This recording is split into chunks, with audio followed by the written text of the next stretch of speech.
What is integrity? Integrity is honoring the truth. They could be small things or big things you do to change this world into a positive place. Today we'll be asking questions such as, what do you believe integrity is in your definition?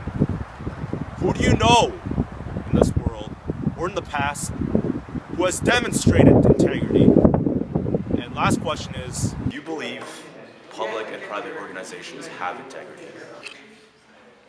Well, if you're talking about state organizations, no, I don't actually. I think that the state exists to perpetuate the interests of a dominant elite, a small minority that have disproportionate control in society compared to their numbers.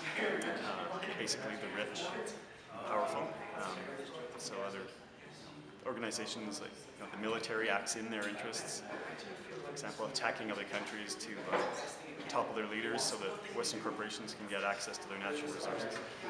And private organizations, again, it depends. If you're talking about corporate business, again, corporations exist to maximize the value for their shareholders, maximize profits and market share, despite the costs for the environment or for people. So I think by definition they don't have integrity.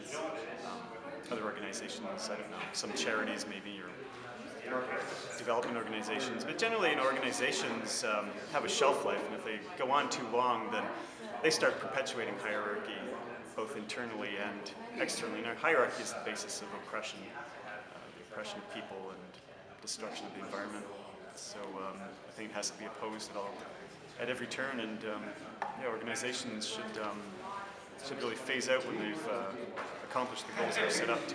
No, I think they represent the opposite of integrity. I think they, you look at the way they practice their politics. First of all, they're very partisan, very ideologically rooted. So being based on ideology means that they won't look at other people's points of view. Therefore, they would ignore facts, and by habit, they do ignore facts. I mean, it's been a decade they've been in power. What have we seen? The muzzling of scientists, the denying of facts. I mean, twisting of truth.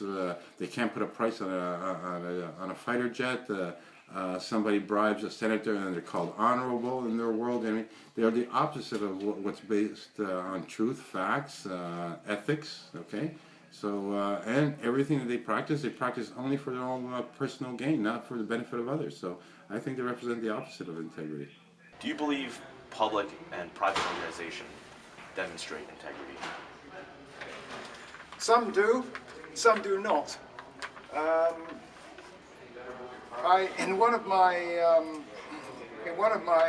little speeches just now, I mentioned SNC Lavalin Incorporated.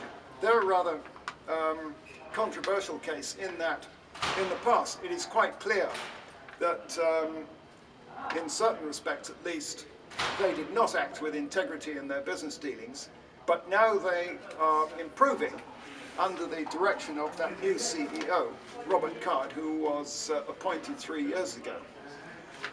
I could name some much better cases of companies showing integrity.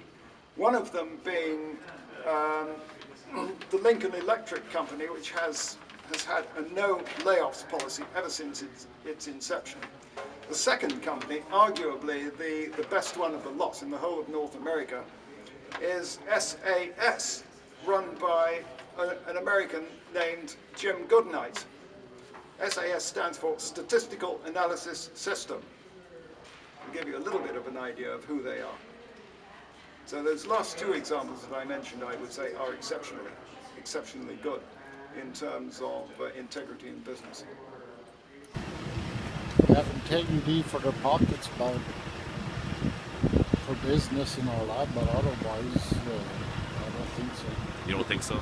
Many organizations, public and private, have integrity, have people of integrity, from the bottom all the way up.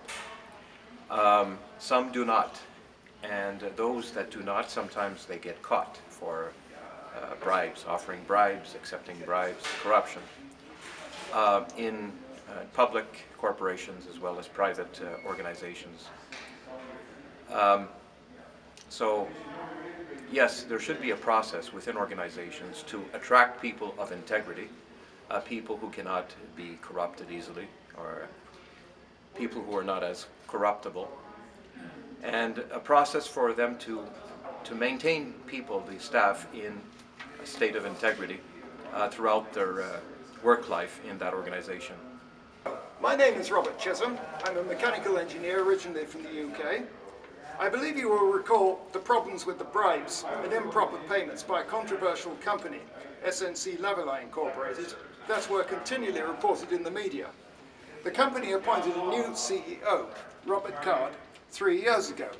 Mr. Card has been showing integrity in cleaning up the company and hiring an ex-Watergate investigator and others having similar commitments to integrity to help with this.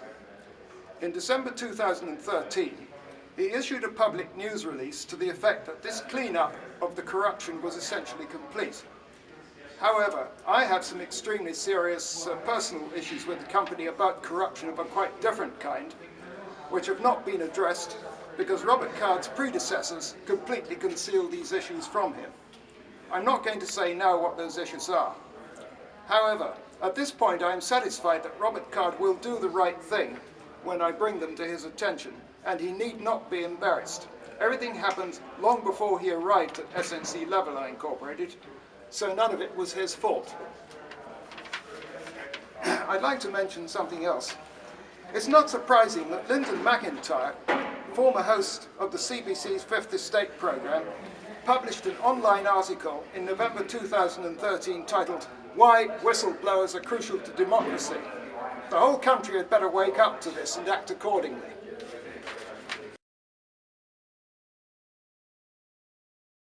Who in your life has demonstrated integrity? Who in my life has demonstrated integrity? Well, I could name lots of people.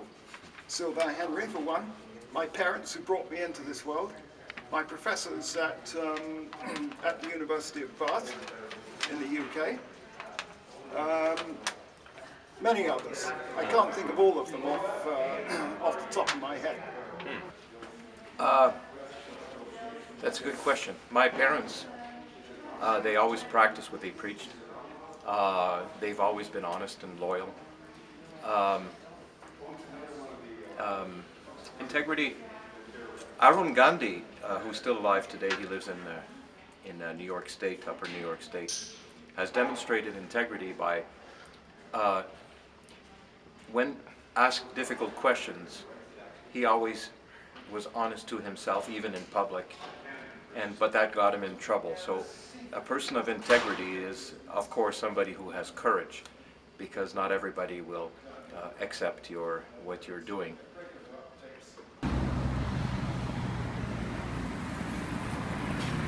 It's hard to say. I really don't know, because really I wasn't a public guy before. I always worked construction. All right. I would say not the politicians, that's for sure. But Yeah. the other ones, yeah, I would say there's a lot of people that you gotta really stop and look at it to see it. Right. So you believe in leaders? Yeah, Yeah, to a certain point. at a certain point. Who in your life has demonstrated integrity? In my personal life, or public figures that I know of, Up to you. yeah, my wife, a lot of integrity. That's one of the things I like about her. People, other public figures. Denis Rancourt, Professor Rancourt from the University of Ottawa, has always stood up for his ideals and not backed down from institutional power. Mahatma Gandhi, Malcolm X. There's a lot of famous people I think have a lot of integrity. Well, I think if throughout history we could find many examples of individuals who represent what we consider to be integrity. I think just in contemporary times, we could just think of icons like Martin Luther King or Nelson Mandela. These are people who actually based on their actions, not for themselves, but for the good of others, and based on facts and truth about people, humanity, and social conditions at their times. I think today, if you look at some of the more serious issues around the world, one that's affecting humanity, no matter where you are, no matter what you believe in, is the environment. And I think if you look at people, somebody like David Suzuki, there's somebody who today I would say has lots of integrity, because his message is not about something that brings benefit or profit to an individual, but it's a benefit to humanity, to good for all of us. And it's not a message based on some ideologies, based on facts, science. The truth is that the world is changing, the environment is changing, we're causing the changes, and we have to take responsibility for that. What is your definition of integrity? Integrity. I think it starts with making decisions based on an ethical code, one's understanding of ethics, which is generalizable to all society, as opposed to personal morals, which vary from person to person. And just living according to those ideas in your daily life, putting them into practice in your interaction with others. Oh, integrity has a lot of definitions. To me, basically, it means doing the right thing. It means being accountable, being transparent. It means, if you're an engineer, it means structural integrity. It means something solid that doesn't, that passes the test of time. But to me, it means doing the right thing. Following your conscience is also part of it. And people have different integrity, different parts of their lives. They have different degrees of integrity. But hopefully, as we get older, we start listening to our conscience more. We do the right thing, regardless of any benefit that we can have to do the opposite. So that's my idea. What is your definition of integrity? It has many aspects, but one definition of it would be the application of satisfactory standards of professionalism in problem solving in any and every field of activity. As things are, I see a very serious lack of integrity in all aspects of business. Solitary and it's just solitary and be like friendly with yourself. Yeah. I think, like I said, most people would consider basically integrity being honest, truthful, sincere. But I think it's more a combination of being humble enough to accept the truth, facts, and being unselfish in your actions and your deeds. I think that's what really integrity comes down to.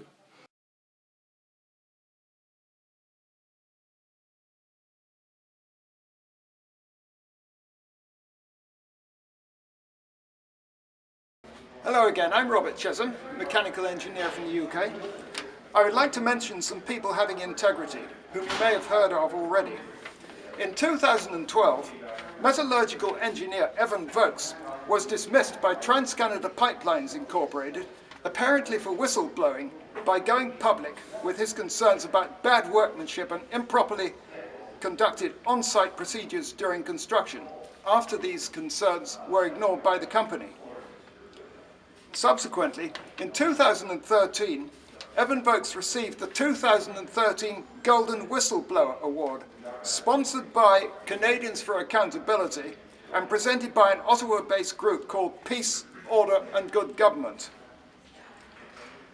On October the 4th, 2014, not even a year ago, Evan Vokes received a special award for whistleblowing from the Council of Canadians at their annual conference in Hamilton, Ontario.